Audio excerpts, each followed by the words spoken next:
Welcome in, Virgo. Today we'll be doing a reading for the second half of July for you.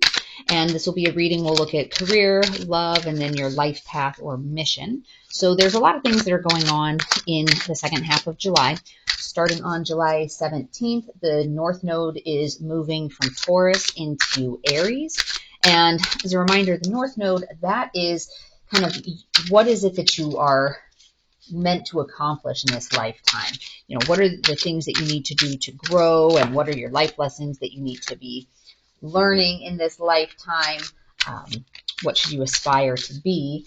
And that Aries energy, that's going to be that fiery energy. So it's really a matter of using the next 18 months, since Aries will be in North Node until January of 2025. So it's really a matter of looking at balancing out that sense of putting everybody else's needs and wants and thoughts and feelings ahead of your own, and balancing that with your own, I'll call it a healthy level of selfishness. So not from an arrogant perspective of, oh, I just don't care about anybody else, but you know, on the airplane during the safety announcement, they always say, put your own mask on first before helping others. And it really is a time to be, you know, bold and assertive, go after what it is that you want. And to some extent, it's breaking some of those patterns of, well, but this is what society says I should do, and really standing in your own truth and be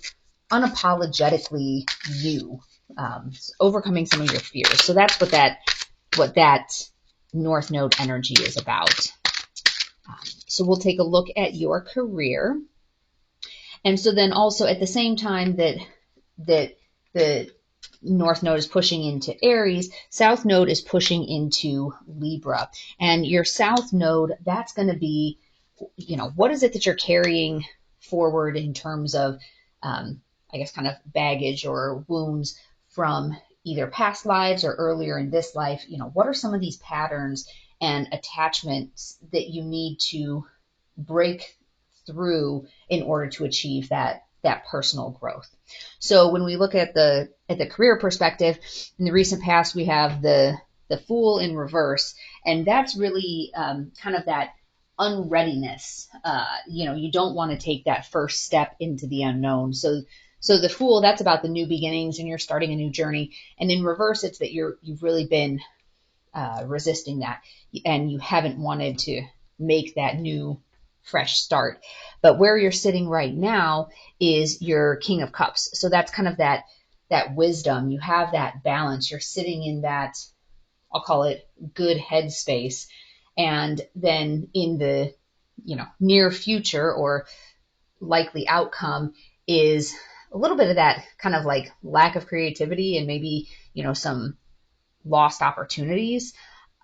So even though you're sitting in a place of wisdom right now, and maybe you've come to terms with where you are and why you didn't want to start that new journey, I think there is an element here of you didn't want to take that risk, that step, and now you're sitting here feeling like maybe you've, you know, lost some of those chances.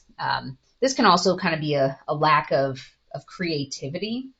But one of the things that's also happening at the end of this month, on July 22nd, that Venus goes retrograde in Leo. So that retrograde energy, that is really about calling on you to turn inward and look at what needs to be healed so that you can stand in your truth and what really matters to you.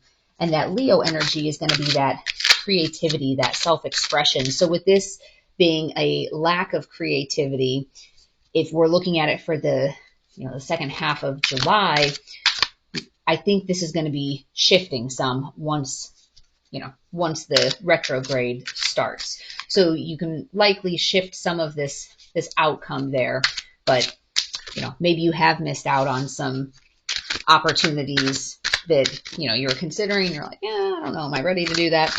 And you didn't take that chance, and maybe you're kind of having that sense of, oh shoot, maybe I should have done that. So let's take a look next at love and your relationships. So you have the Four of Pentacles in reverse, you have the Two of Wands in reverse, and then you have the Nine of Pentacles. So your Four of Pentacles in reverse, you've been kind of in a generous, giving, kind of maybe overspending type of mindset. So if this is in regards to your actual relationship, you've likely been in the position where you're the one that's giving, you're the one that's pouring forth your energy into, into that relationship. Maybe that's why, you weren't taking some of these other career paths or business opportunities, because you were pouring more of it into your relationship. And then it's also now, so that's what you have been doing. And your Two of Wands in reverse, right now, you're kind of avoiding changes, and you kind of have some of that indecision, a little bit of that stagnant energy. You don't know which direction to go.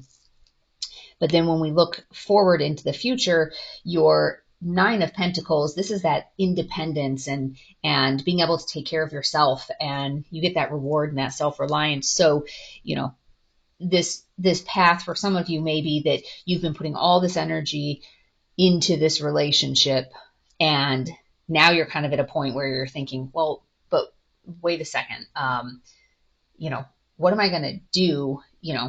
Maybe you were putting the energy in because you felt like the relationship was struggling, and now you're kind of at that point where you're saying, do I really want to change things? I'm not sure what to do. And then you're moving into this energy of kind of some, independence. So that doesn't necessarily mean that the relationship is ending, but maybe you're focusing more of this energy, instead of pouring it out onto your partner, you're pouring more of it back into you, which is good to have that healthy balance. Some of that is that, Aries in North Node balancing out, pouring all this energy into somebody else with pouring it into yourself to be able to create that inner harmony. So let's take a look at life path or mission, and then we'll pull some oracle cards for you. All right. We have a lot of reverses today. So 10 of Wands in reverse, High Priestess, and the Hierophant in reverse. So with your 10 of Wands in reverse, so this is dealing with, you've kind of been burned out and stressed, and maybe it was kind of a lack of delegation, and you didn't really know what to do, about your life path. And it was kind of stressing you out. Maybe you'd been thinking a little bit too much about it, and not allowing yourself to kind of have that mental time away from it. But where you're sitting right now, in that High Priestess energy, that's that kind of inner wisdom, higher consciousness. So this is a strong divine feminine energy here. And, so maybe you were feeling burned out and you pulled some of that energy back in. So you're sitting in a good position here. And then, the likely outcome, or kind of the future for your path, is really kind of a nice freedom, and you're taking a different approach. So upright, the Hierophant is a lot about like traditional beliefs and normal, or not normal, but conventional wisdom and spirituality and everything. In the reverse, it's really looking at things, taking a fresh look, thinking outside of the box. So you're sitting here in this creative, divine, feminine, higher consciousness energy, and it's leading you in a direction of being able to think outside of the box about what it is that you want in your life, and what is your mission. So that kind of goes nicely with, some of these other changes that are happening in terms of the, North Node shift and the retrograde. So let's pull some oracle cards for you. And this is from the Soul Journey Oracle deck. Let's see what message Spirit wants to send to you. Change. I understand that nothing can grow or evolve without movement. So some of this could be a matter of, as you start to look at things from a different perspective, you'll see some changes. So you're seeing the change from pouring out all of this energy into your partner, and then, you're changing that around to where you're pulling more of that energy back into you. So that's really one of the keys to evolving. And, usually in order to evolve, something has to change. You have to shed some of that extra baggage so that you can grow. I was listening to a thing online today, and they were talking about with the stag energy. And if you think about it with the deer, their antlers grow, and then at the end of the season, they shed their antlers, and then when they grow back the next year, they grow bigger. So in order to continue to grow, you have to shed what's no longer serving you, and you have to change, and that'll bring some more growth for you. So let's take a look at a moon card for you. Meditate and contemplate.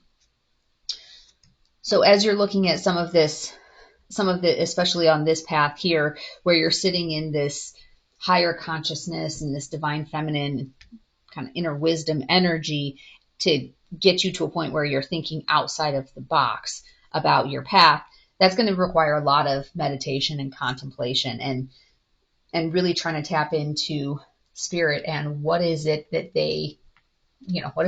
that they're trying to communicate to you and trying to help lead you down that path. So those pair nicely with that. And we'll take a look at a spirit animal card for you. All right, butterfly, rebirth. You can reinvent yourself, open to the rewards of change. You have brilliance to share with the world. Love every part of your journey. So I think that's great that was coming with the change card here.